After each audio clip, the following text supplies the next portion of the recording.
right, let's get back to it and go ahead and fight out this battle.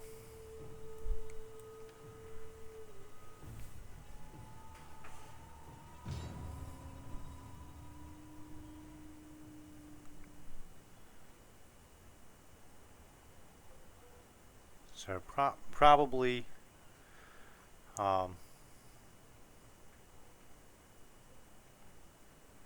probably gonna have to take out this faction here pretty soon, um, unless after this battle they'll take a non-aggression pact and maybe a trade agreement, something that's going to benefit us.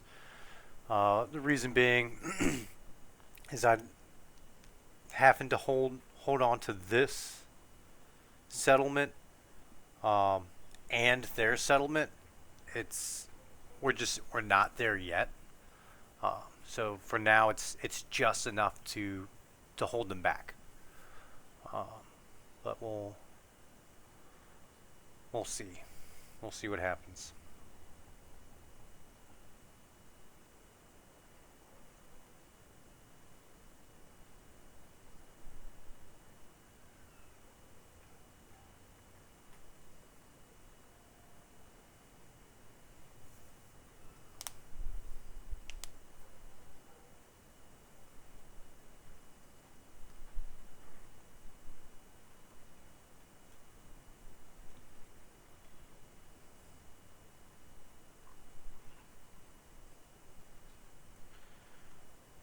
All right.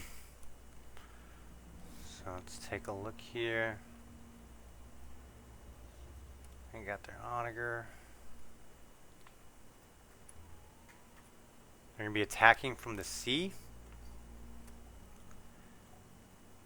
So they're probably gonna be landing like all right here. So what we're gonna do is gonna do some organizing here real quick.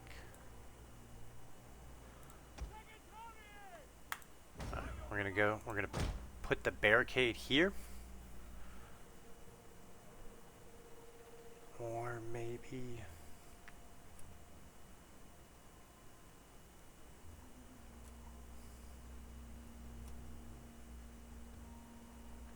so everybody's attacking from the sea, so we can put the barricade here,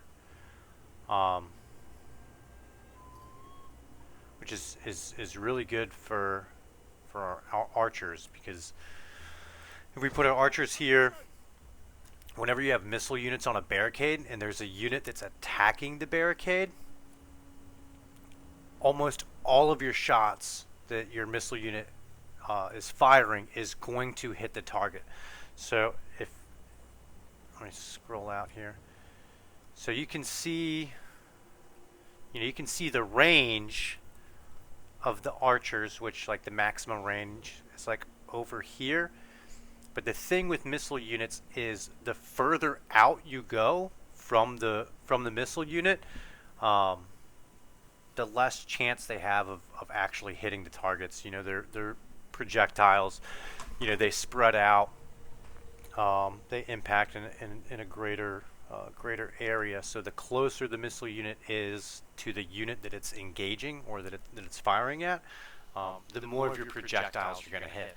So it's absolutely devastating having missile units on barricades, because, like I said, when an enemy unit is attacking the barricade, almost, if not 100% of your missiles are going to hit them. And so a well-placed missile unit can wipe out, 3 or 4 full health units, no problem. All right, so what we're gonna do is we need to find the warlord. Celtic band.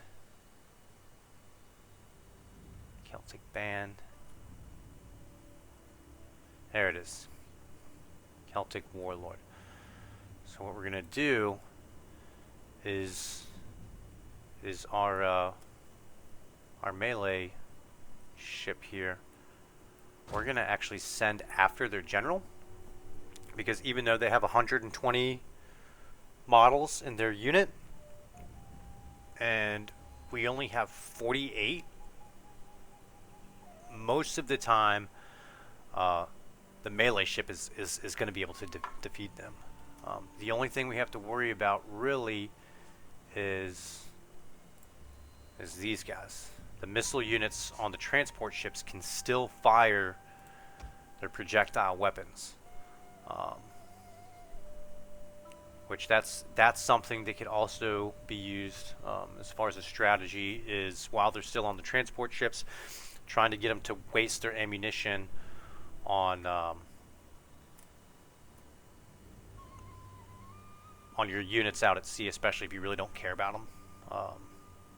Really, the only thing I care about for our garrison fleet is if it can take out their warlord, they've done their job, and I'm happy, because what that's going to do, taking out their warlord, taking out their general early on in the battle, it's going to reduce the morale of all of their units, and it's going to make them easier to rout. So we just got to figure out where we want to put these guys, where they can do the most damage. If we put them over here, the archers will waste their ammo on them,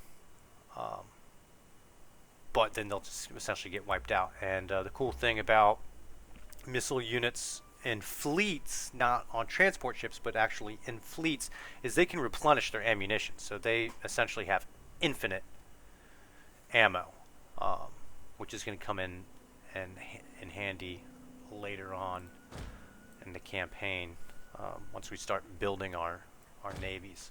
So I'm gonna put them over here.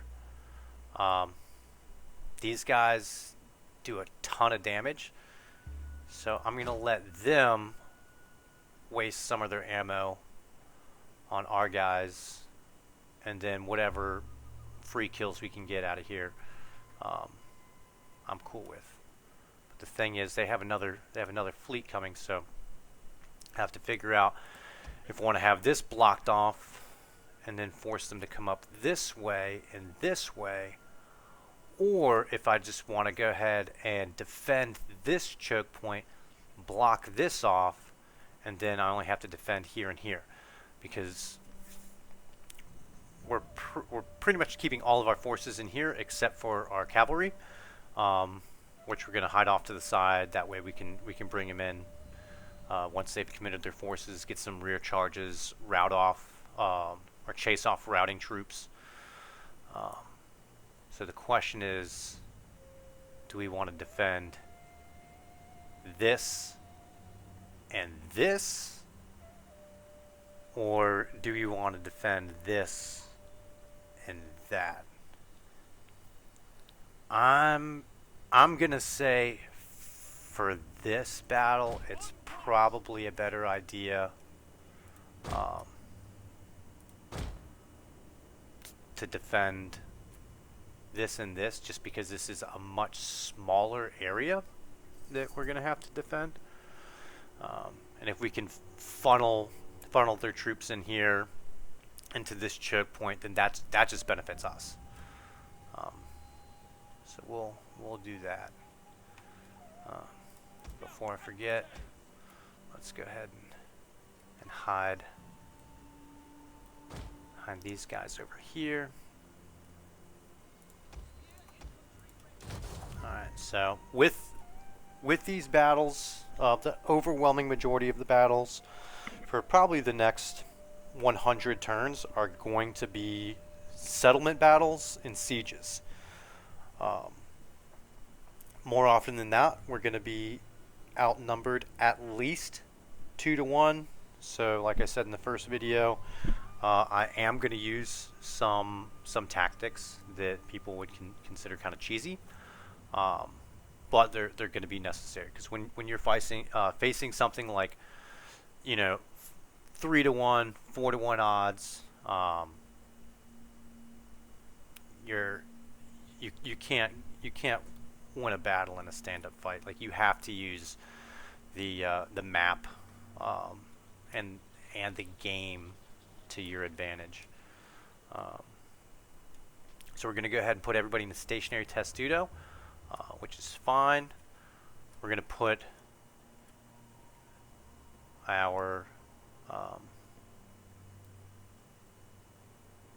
garrison units up here first. The reason being, garrison units, the enemy can wipe out all of your garrison units and they're going to come back. You don't have to recruit them again. They're going to come back. It doesn't cost any extra money. So they're more or less expendable. And we want to try to hold on to the units that we have in our army because we're going to need them. So put these here. And then another thing I like to do is before I use my cohorts for melee combat, I'll put them up here on the walls. Once these guys have used up their javelins, all their ammunition, I'll move the cohorts up here because they each have one. Each model has one that it can throw. And you know, missile damage 70 with armor piercing damage of 20. I mean, that's pretty substantial, especially if the enemy's all grouped in here. You know, you're gonna be able to put your cohorts up here. You're gonna fire into the enemy. You're not gonna have to worry about friendly fire because, like I said, these guys, or really all of your missile units, can be really bad about friendly fire if you're not careful. If you're not careful, you're gonna end up killing just as many of your friendly troops as the enemy, and that's the last thing that we want to do. So I'm going to leave these guys here for now.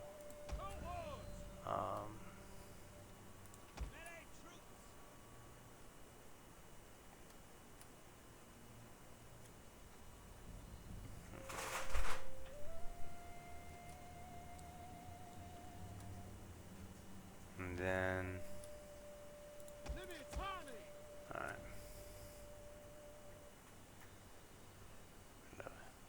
block this off. So I know I said I was going to leave those guys there. I'm actually going to double them up here. And this is going to be a tactic that we're going to use often. Is pretty much just like stacking units on top of each other. The reason being is it increases their mass.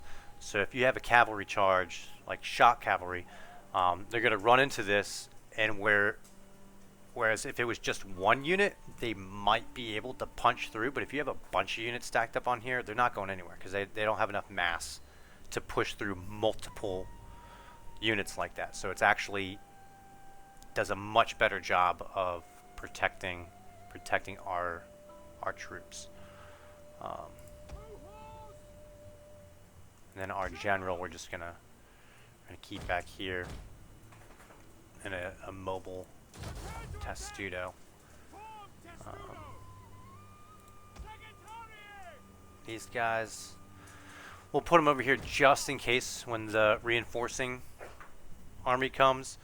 If they try to attack over here, we'll have these guys here to defend this barricade, because what we don't want is we don't want to have them come up here, destroy the barricade, and now they're pouring in this way, and we have nobody to stop them because we're so focused on holding them here.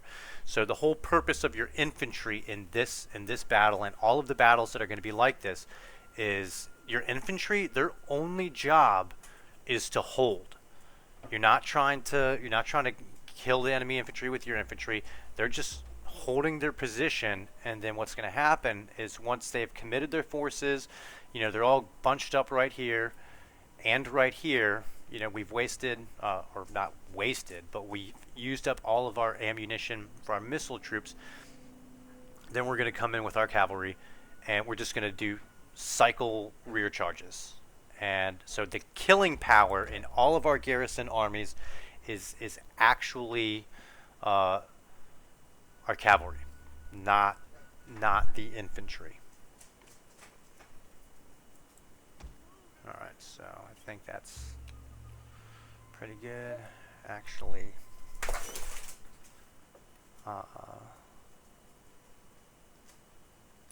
Let's see.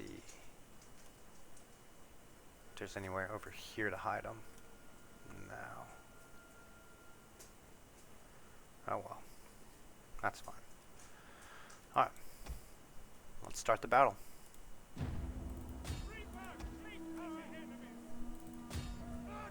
So, we're gonna actually try to attack their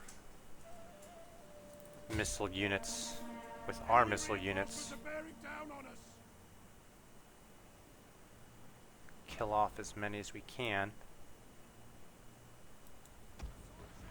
So one of the things that I do with these is I wait to see once they either start killing the enemy or they start dying. So we just got 4 kills now. So now I'm going to go ahead and click this, which increases their melee defense. And so now look, their unit is losing decisively. Since we're over here, we can try to help them out a little bit.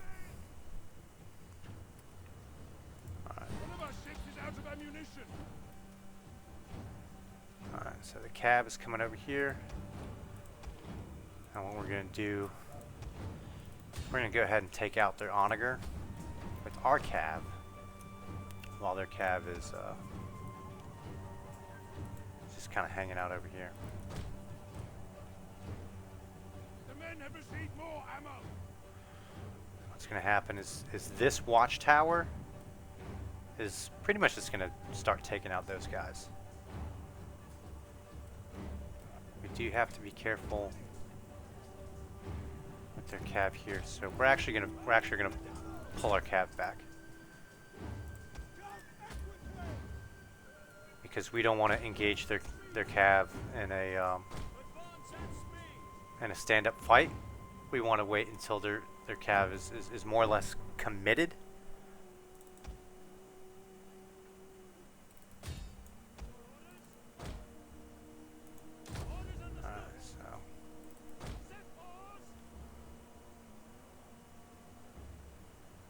Unit is running from the enemy.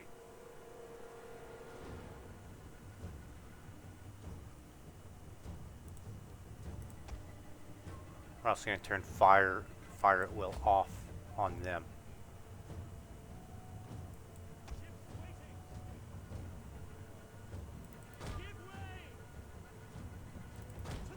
The enemy is upon us. They're at the walls.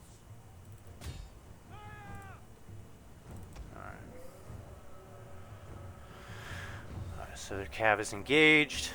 They're losing decisively, which is good. Our men are breaking up. Alright, they're gonna find our hidden units here. This watchtower's already wiped out about half of them. So that's pretty good. Alright. These guys are just firing into them. So this is going okay.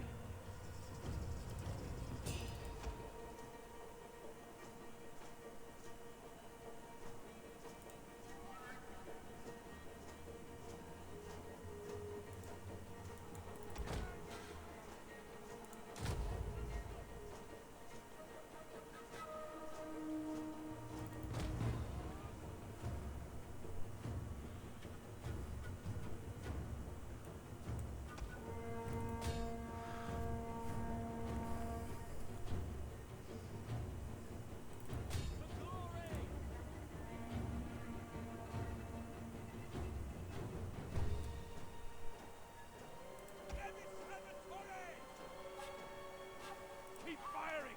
Ammunition replenished.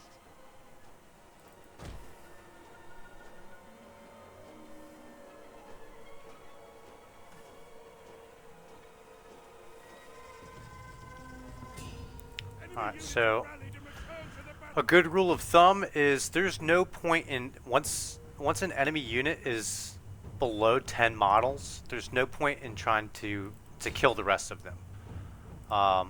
The reason being is once they're below 10 models, at the end of the battle, even if you didn't wipe out every single model in their unit, the unit is going to be wiped out.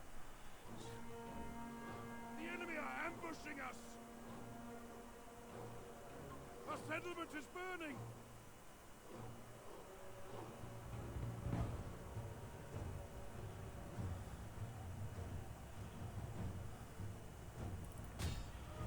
Actually, these guys, we're gonna bring them back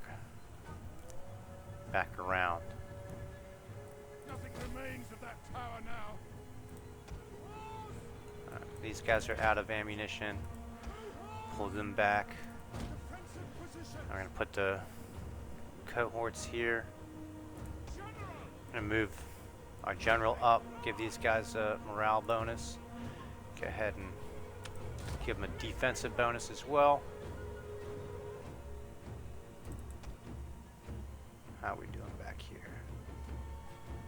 Alright.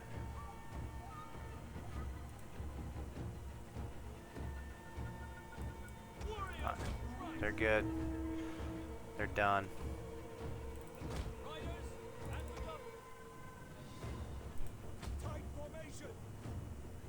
Now we're going to come back. This is perfect. All of their missile units are right here. Oh.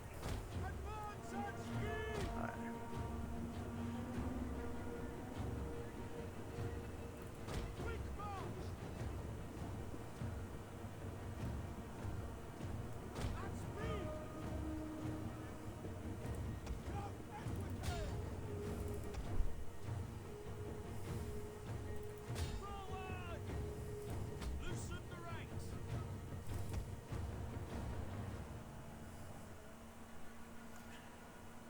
You gotta watch out for these spears, so we're gonna break these guys off.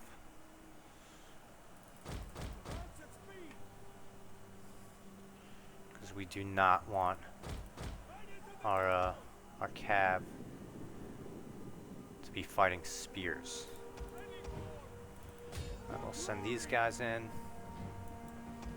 Alright, spears have gone away. We want to hurry up, turn around, and come back before they start shooting at us. Oh. Get these guys out of here.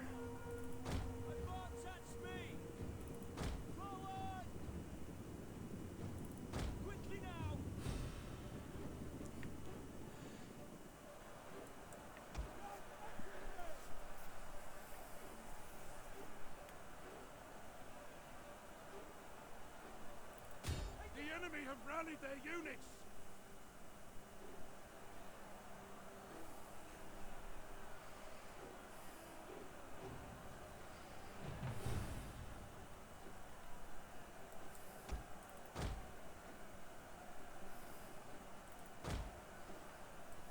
God, give us strength!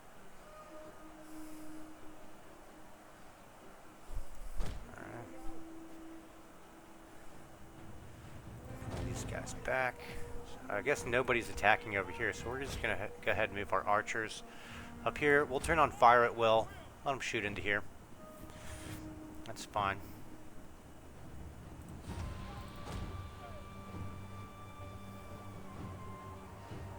Bring these guys around.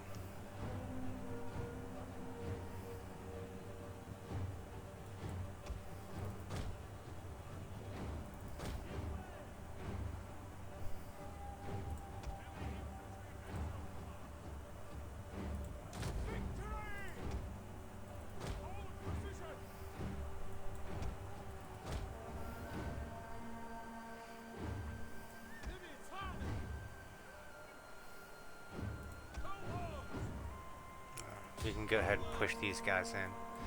Nobody else is coming up this way, so we can start to kind of circle them, envelop them, kill them off. Alright, the enemy general's dead. They've just suffered a morale.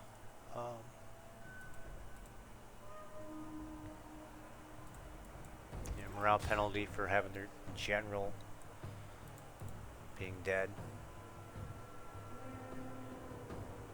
Oh, no, their general's still alive. Where's their general? Celtic band. Celtic band. Celtic band.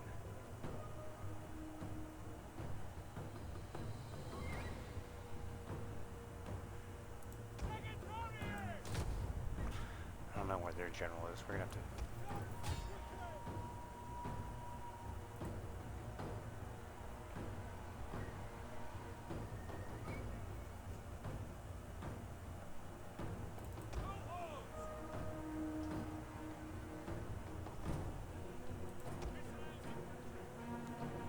There we go.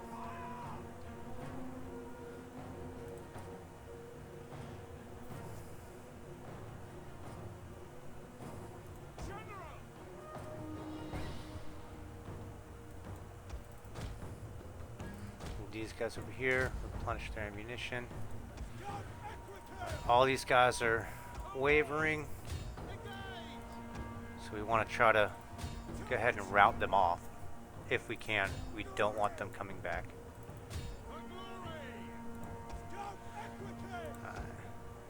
These guys are dangerous, so we're gonna go ahead and try to take them out with the cav.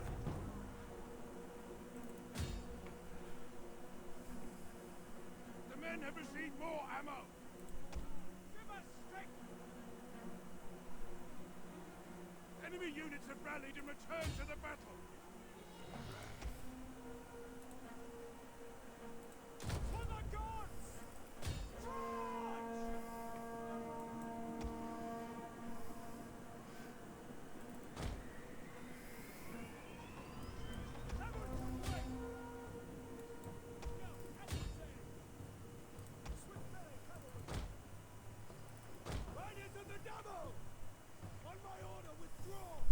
Our men have given up and are running for their lives.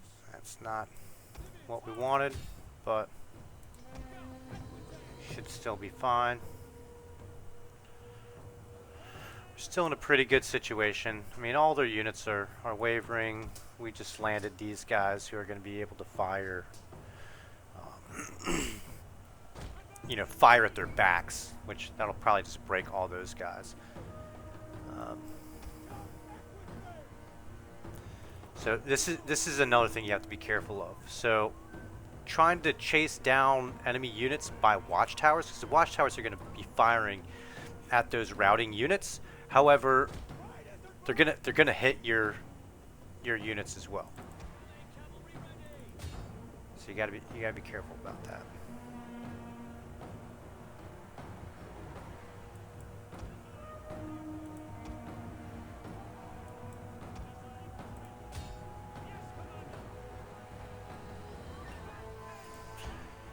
The men have thrown down their weapons and are fleeing.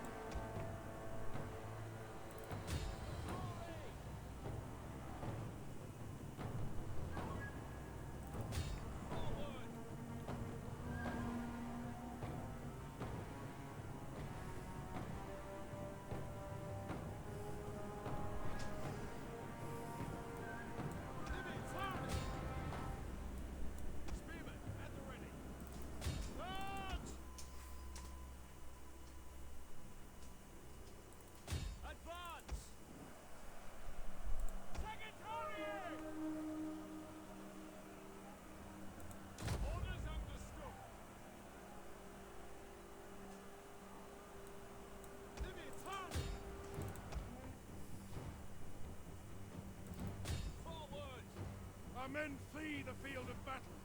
This is a shameful display. For glory! Yes, Commander! Victory! Advance!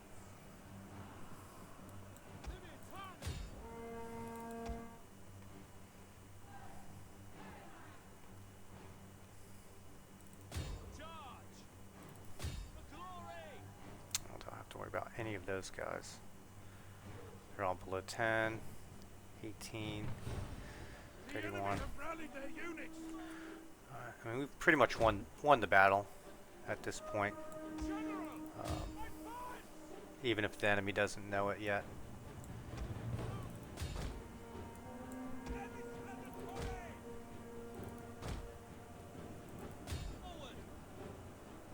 Seven, 1, 18.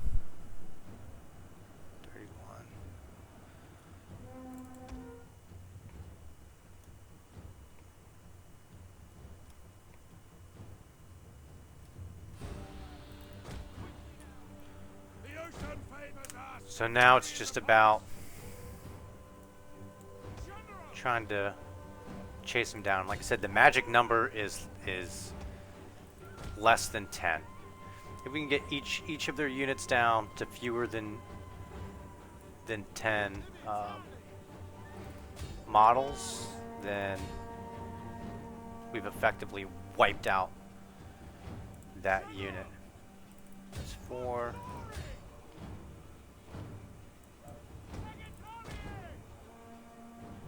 So we'll actually go ahead and switch them to melee.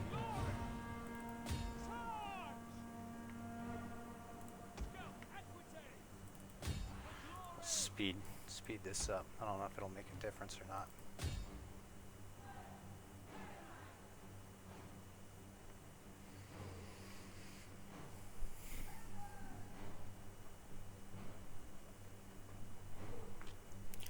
Not too bad though. Not the best job I've done fighting out this battle, but I mean, a win is a win. But we just gotta be. Oh, I guess our cav routed off.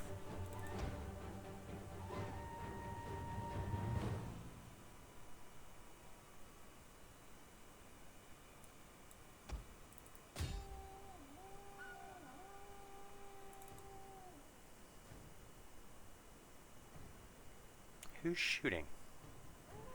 Oh.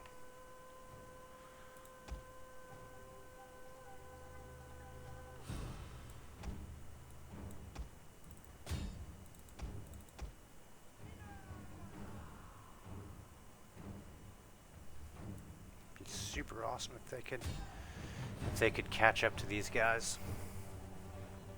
'Cause they're faster. Speed 40 versus speed, I guess 40. But they're probably exhausted, and our guys are just winded.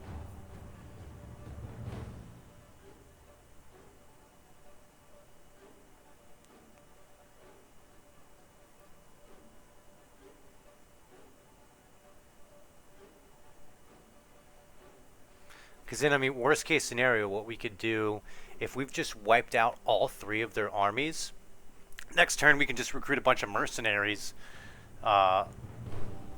sail across the channel there, and just wipe out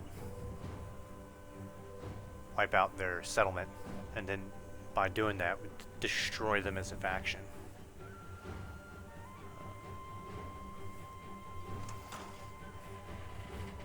That's the other benefit to chasing down and killing routed units is it does count towards your individual unit's experience. So you'll see here, especially with our garrisons, in later battles, there will be garrison units with multiple chevrons, because garrison units do retain their experience that they get in battle. Alright, I only got one guy left. With the warlord, with the generals, you always kind of have to be careful. If you have the opportunity, like we do right here, where they only have 1 unit left for the warlord, that unit's toast. I always like to just really ensure that their general is dead. I can't remember if we killed both of their generals or not, or if we only killed one. Because even if they just have one unit left, unless you actually killed their general, that unit will survive. Pretty sure we killed their general. I mean, that guy doesn't look like a general, but better safe than sorry.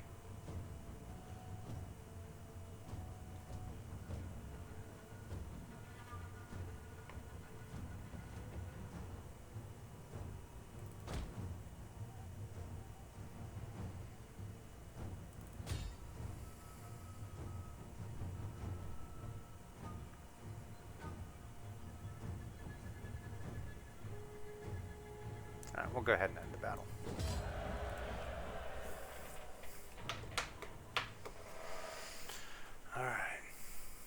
Ooh, they have 51 remaining. Wonder who got away. Looks like, I mean, some of these guys got away.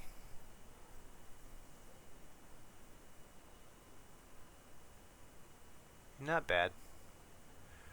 2-to-1 odds, and we've essentially wiped out all of their armies, and all of our units survived. These guys might have. No, they just routed off at the end. I don't think they got wiped out.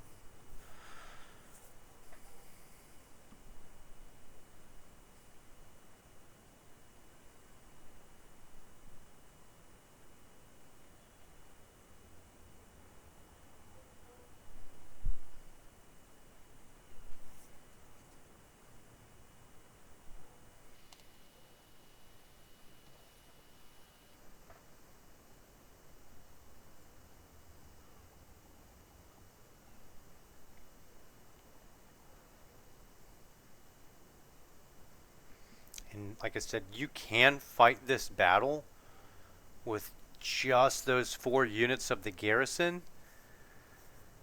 However, it is insanely difficult, and you have to be incredibly lucky. And hopefully I don't have to show you how to do that.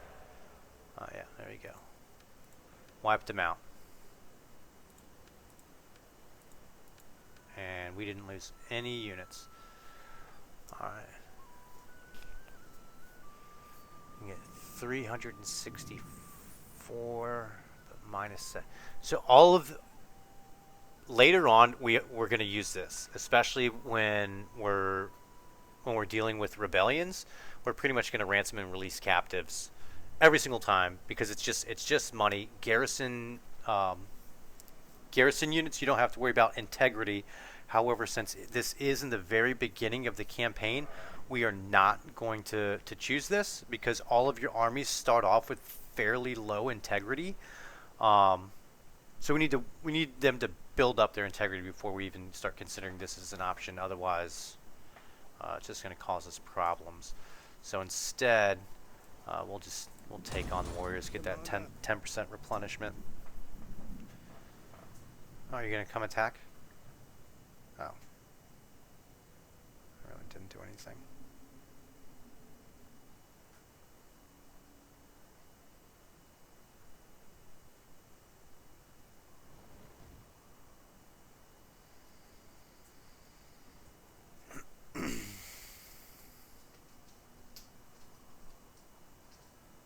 Yeah, those Subians, we're going to have to...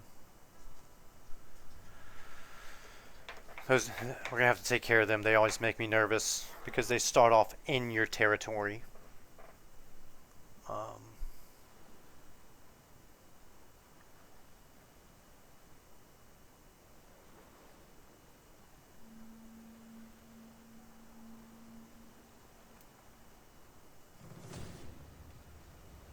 Okay.